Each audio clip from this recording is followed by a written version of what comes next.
Hey there, this is Heidi, and welcome to Happy Scribbles. Whether you're brand new to bullet journaling or just looking for a little weekly inspiration, you're in the right place. Each week, we set up a simple, creative, beginner-friendly spread designed to help you stay organized and spark a little joy. I sometimes jump off the deep end into the world of art, but this week we are keeping it really simple. So grab your favorite pen, something fun to drink, and snuggle up, and let's get ready to make this week a really good one.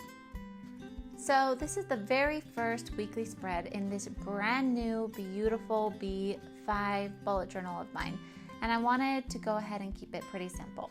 So straight off, you can see that I have simply separated up these 2 pages into 12 different blocks. Each page will contain 6 blocks. These pages are 31 spaces across and 45 down. So for across, I made each square 15 spaces with 1 space in between, equaling 31. And then from top to bottom, I measured 2 of the blocks to be 14 spaces long and 1 of them to be 15, and that gave us room for those 2 extra spaces in between them. And I simply marked them all out with my fine liner black pen. So once we finished that up, I just erase away any little markings that I had on the paper while I was planning, and then I go in with my title square where I am simply writing week 27. This is referring to my system of quarterlies. I am breaking up this year into quarters and going week by week, each quarter containing 13 weeks. So we are now into the 3rd quarter of 2025, and this is the very first week, week 27. First, I used my dark black brush pen, and then I went in with the lighter gray and made a shadow over those letters and the numbers. And then with this turquoise green, I'm going into my daily blocks, and I'm going to write the day of the week and then the date afterwards on each of our 7 days of the week. And as always, I need to flip back to my calendar and double check just to make sure that I have the right date to start the week on. So this week was for June 29th through July 5th. So once I had that clear, I went ahead and I wrote in all the rest of the days of the weeks with their respective dates on the top of their squares. That used up the top 2 rows of our squares, leaving us with 4 more spaces down below. One of them I wrote menu, and then I made a bullet for each day of the week. And then I wrote the first letter of each day on top of that bullet. The next space I dedicated for my tasks, and I made a couple of rows of bullets to be used by writing down all my little tasks that I will want to do this week. And then I have a space for notes, and I simply did some light gray lines with that brush pen. Now this is the point where we could be done. This took me, as you can see here, 16 minutes to complete, and this is completely functional and usable. Nothing else is required at this point, but I'm going to take a little extra time here and add in a little artistic element. So with my light gray brush pen, once again, I just colored in this square, and now I am dropping little circles all around the square like water drops. I am drawing those in with the light gray again, and then I am taking my dark teal brush pen and I am filling in those little droplets, going over one side of it more than the other so that it looks like it has a dark shadow towards the top and it lightens up towards the bottom.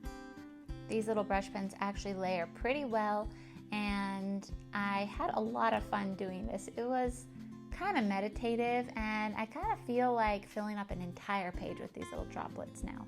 The next step is to add a shadow with the lighter brush pen on each little drop, just off to that lighter side on the bottom.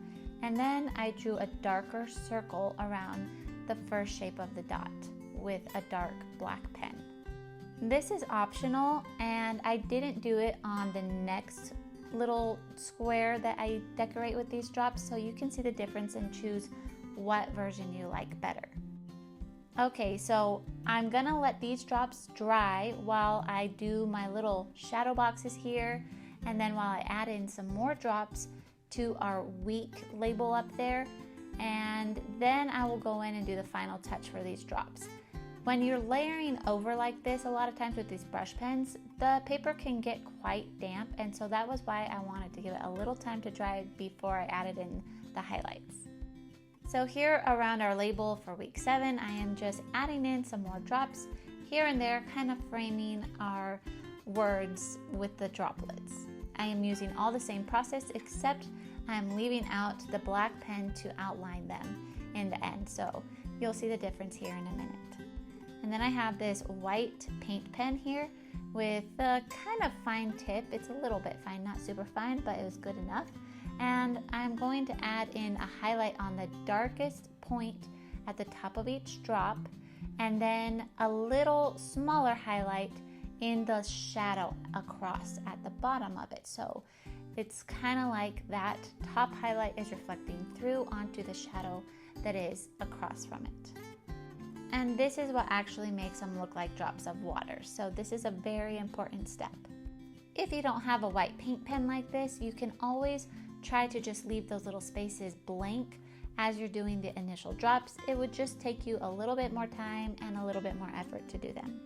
I'm just making sure to get every single little droplet, adding in those highlights to complete the final touch of this weekly layout. And that was it. It took me 15 more minutes to add in the shadow boxes and the drops.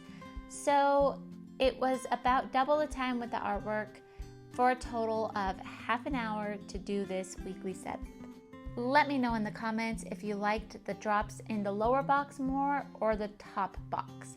I'm still not sure. I think I might be leaning towards the top ones though. Alrighty, well that wraps up this weekly setup. I thank you for joining me. I hope this sparked creativity and some joy in you. Go ahead and give it a try yourself and let me know how it goes. Thank you all for watching. I love you all. Remember to stay thankful, because a thankful heart is a happy heart. See you all next time. Goodbye.